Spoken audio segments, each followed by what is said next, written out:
Okay, so today I'm going to be going over why I don't like to use 6010 for most of my welds. I do use it every once in a while, and I do think it's a good rod for the right scenario, but most of the stuff I do and most of the stuff the average welder does, 6010 is not the rod you should be using. Okay, so I wrote down a pro and cons list about it, so I'll start with the pros of 6010. It can cut.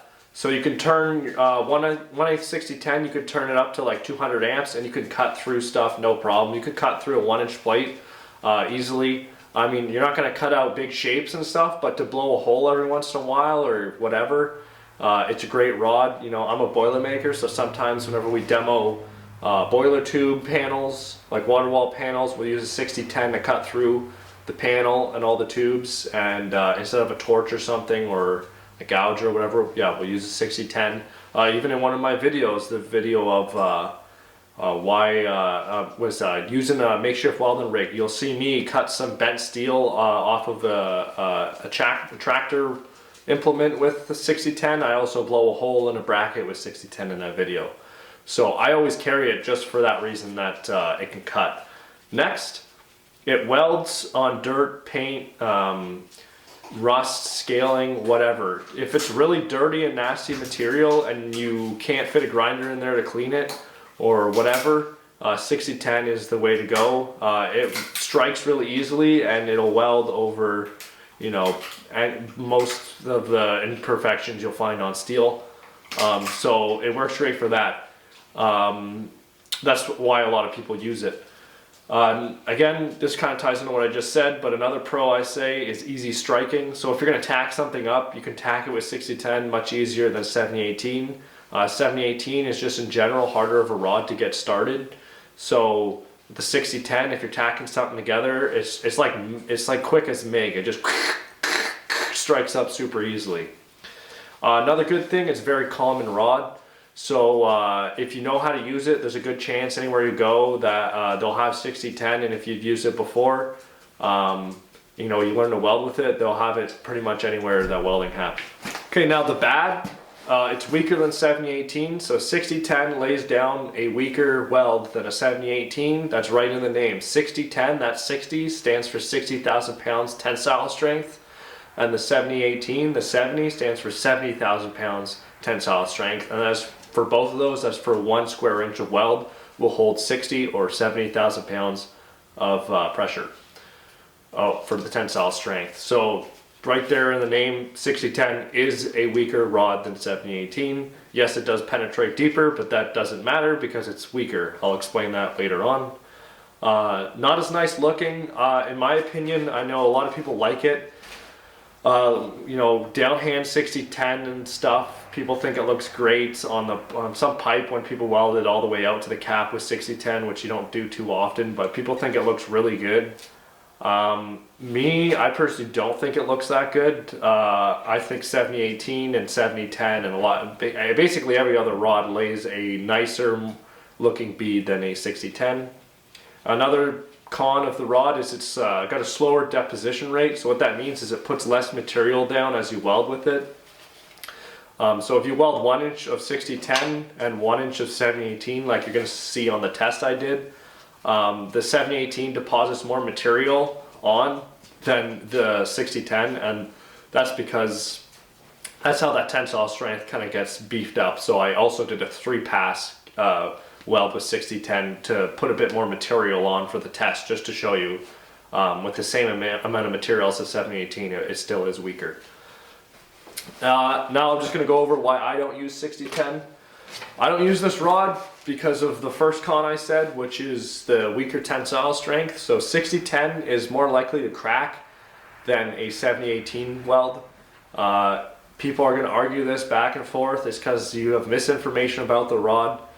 I think like 98% of my viewers are American. In the United States, this rod is very common. I also believe it's very common in Mexico. A lot of people stand by this rod. Me, I don't, because it's right in the name. It's scientific. It does not lay as strong of a weld down as a 7018. On a dirty environment, this will weld better than 7018, and 7018 probably won't fuse over a bunch of rust and stuff. So in that scenario, it will be stronger. But the average weld, is weaker with the 6010, and that is why I don't use it.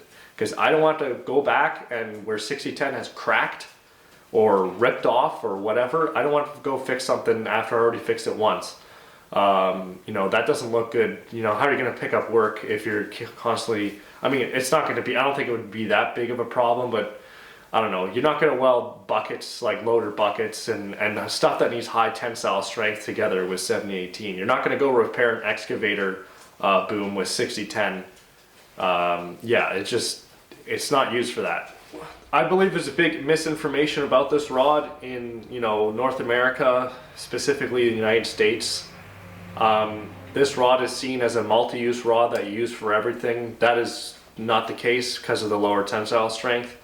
I believe the misinformation of that you use it all the time comes from pipe welding, because a lot of pipe welding over the years, it's a lot of people don't go from, you know, welding on heavy equipment to welding on core equipment like conveyors, and then welding on structural steel, and then they get into pipe welding. A lot of people just get right into pipe welding right away through family or whatever, or they get into the UA, the Pipe Fitters Union, and they just learn for them, so they're going to teach you all pipe welding. So I find a lot of pipe welders, not all, you know, not all, but I started off not welding open root and I got into it later on. But a lot of that industry with pipe welding, people don't start in other areas of welding, then get into it. They just start off as a pipe welder in a lot of scenarios, not all, but a lot. So what that means is, you know, you can even watch Jacob Schofield on YouTube there. He'll say it. He was like a horse wrangler and then got into, yeah, he worked with horses, and then someone in his family got him as a helper on a pipeline, and then he learned to weld in the pipeline. He soon realized when the money dried up in that and it wasn't as good coin and there's less work, he started learning all the other types of welding, and he'll admit a lot of guys out there that weld on pipeline or just pipe only know how to weld pipe. So they think this rod is the end all be all, the rod you always root with, and that, you know, they teach people that over the years, and then people end up thinking that every time you put a root in, you always root with 6010, and that could not be more wrong, and I'll explain why. Okay, why you don't root fillet welds and a bunch of other stuff like that with this rod is because of that tensile strength. So why you do root with it is because whenever you're welding pipe, you put a bevel on the pipe and you put a small gap between those two pipes. You want to weld on the inside of the pipe as well as the outside. So this rod penetrates deep, which means when you have that bevel and that little gap, it's a lot harder to weld that together with a 7018 and get no repairs than with a 6010. A 6010, you can put that gap super tight together and blast through the steel, cutting basically, and leaving a weld trail behind so easily with this rod. I mean, guys can do it with their eyes closed just by knowing the pressure that they're putting on the rod. So it welds the first pass, that root pass, the weld that goes on the inside of the pipe. This rod works so great because, like I said, you can put those, you can have such a small gap that you'll never blow the pipe wide open or put a big hole in it. You'll just press this rod in tight and put a beautiful root in. And like I said, it's not hard.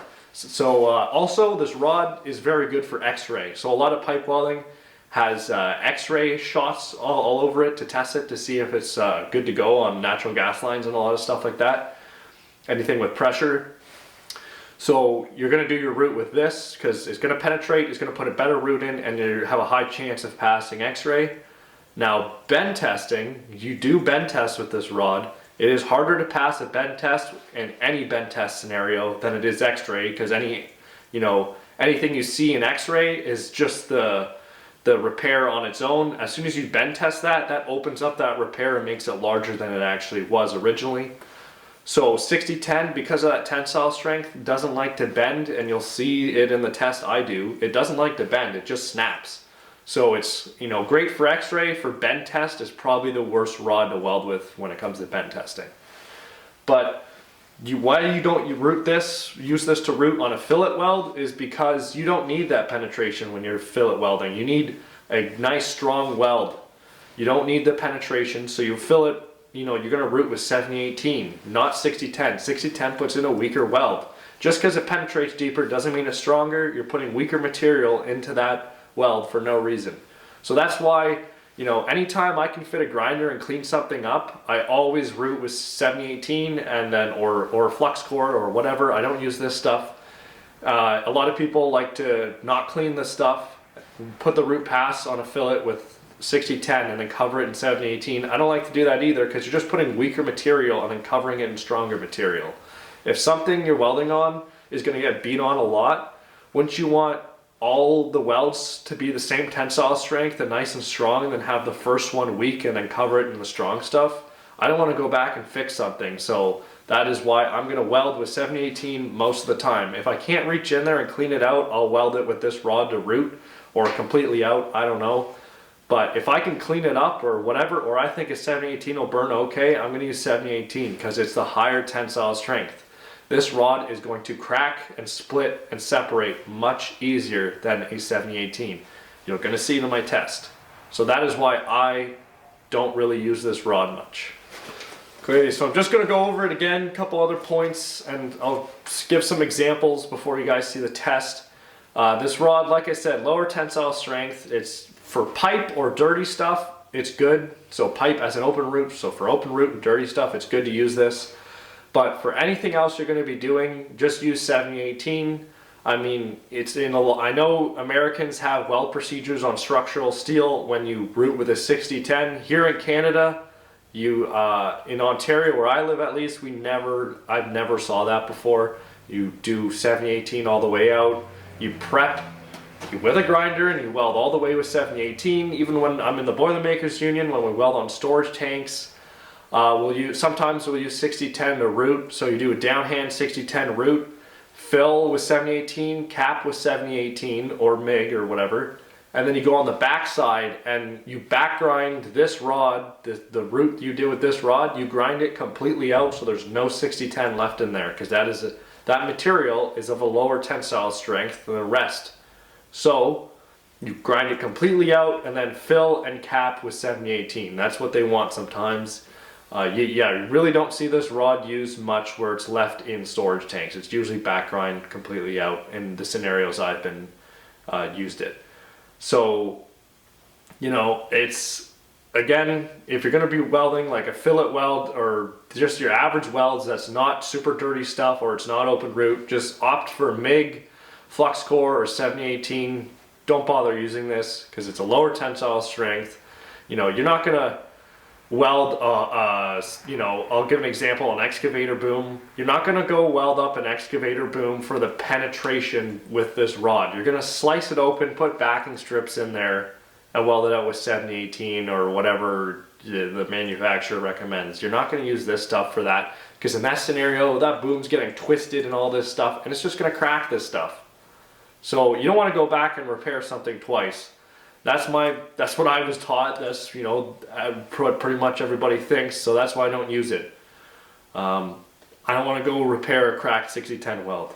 Okay, so what I have here are two coupons I made up. They're just like little pieces of, I believe it's 3/8. Yeah, I think it's 3/8 flat bar or something that was, drop cuts off of a project. I just ground them up. They're butted one on top of each other, not corner to corner, but overlapping, to mimic the average weld, fillet weld. So I'm going to do one with 6010, I'm going to do one with 7018, and then I'm going to snap the welds after, and we'll see which one snaps easier. I already know it's going to be 6010, but yeah, we'll get to it. This is, like I said, this is a more common scenario of what you're going to be welding all the time. So anytime you can fit a grinder in there and put a 7018, it will be stronger, and I'll prove it right now.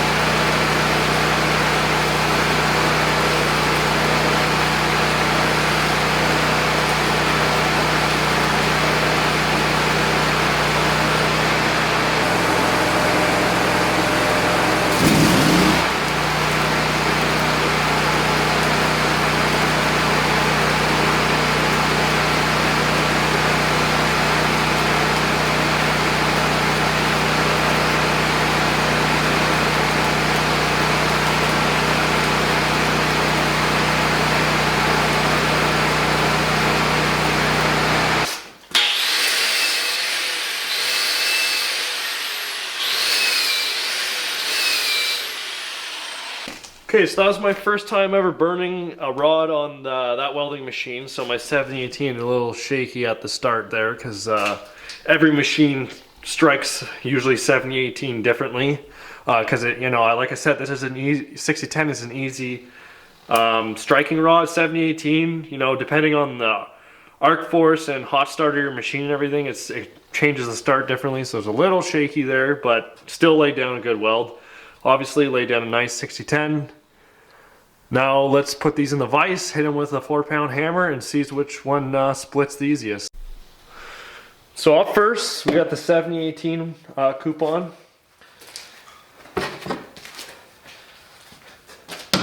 So let's make sure this vise is...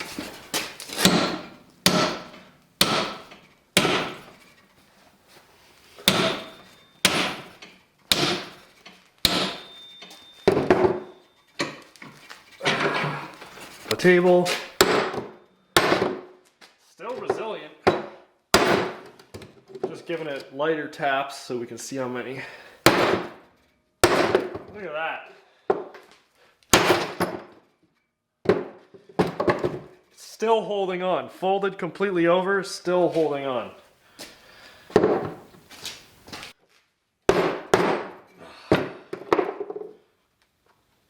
Man.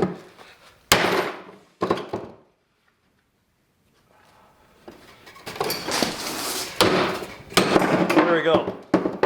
Finally. There's the two pieces, 7018. Okay. We got the 6010 up in the vise. It's gonna break off in two pieces much easier. One hit.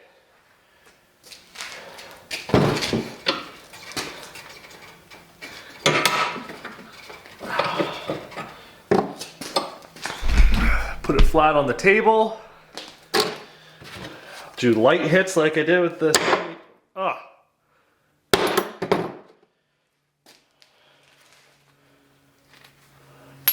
Broke it by hand. Even though it's a 10,000 pound difference, it really does make a difference. Now, the biggest thing to notice about these two is there is less material, less weld with the 6010 than there is with the 7018. So, snapped in half. I'm gonna grind this weld off and weld this back together with 3 passes quick, and we'll do the same test. Okay, so I just put a triple pass weld root and then 2 pass cap on this after grinding the old 6010 off, and we're gonna throw it in the vise, snap it again.